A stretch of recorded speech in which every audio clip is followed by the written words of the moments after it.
Spirit, open my mouth so I may be honest. Amen. Okay.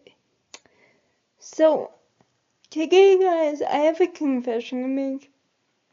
And I am...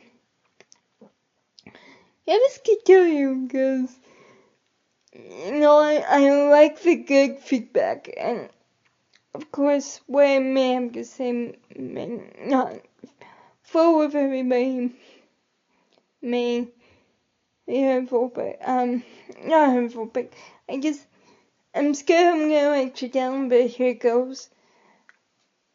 My confession is that because I just found this out by the World CP Day website, which you can find by just Googling, that 1 in 2 people with cerebral palsy, which is why I have intellectual disabilities. Now, I'm on this side where I do not have that struggle. I can't walk. But that's basically, according to the website, the only struggle I have aside from spasms. Because a lot of my particular demographic with CP can't, they can't speak, they have epilepsy, they have intellectual disabilities, and I love all those people dearly. The thing I have to confess is it took me a long time, and it still does, to not take... No, what I have to confess is that sometimes when people still assume that I have intellectual disabilities, I get frustrating, and it makes me feel really bad because it makes me feel arrogant. It's part of my own internalized ableism, as my friend put it, the anti-ableist. And that I'm like, but I don't. Don't assume just because I'm sitting down that my brain's sitting down. And I know 50% is a lot. But I guess in my mind, it's still not that the coin could be the other way. So I'm really sorry to admit that I have this internalized ableism, and I pray to God I can let this go. I can forgive myself and others for making the assumption. And yeah, so that's all I want to say today, is I have ableism too.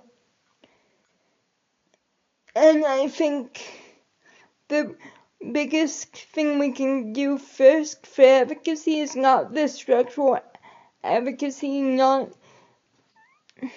arguing with policymakers that we need change, but first dealing with, or not first, but in tandem with this, work with the ableism that we may have ourselves. Whether it's, I've got to be perfect all the time to show that I'm not delayed, sorry, or just that sort of thing, where I have to be extra strong or extra wise or whatever the case may be, because we don't want to be considered whoever we describe as those people. And so I have them too. I have classism, ableism, racism, sexism. So I'm not going to sit here and tell you that I'm perfect. There are times when I hear somebody's from a certain country, I have certain views about them. There are times, again, when I feel like I don't want to be associated with, a certain factor that does affect part of my demographic. And so I have it too, and it's time we stop pretending to be high and mighty, and especially from a spiritual standpoint. The biggest thing we can do for our faiths is to acknowledge that yes, we can be self-righteous sometimes. Yes, we can be closed-minded. So we can try our best to not be in the future. And God forgive us for any ableisms, internalized ableisms, or any isms we have internalized, and still promote through our actions. God have mercy, and please help us. Amen.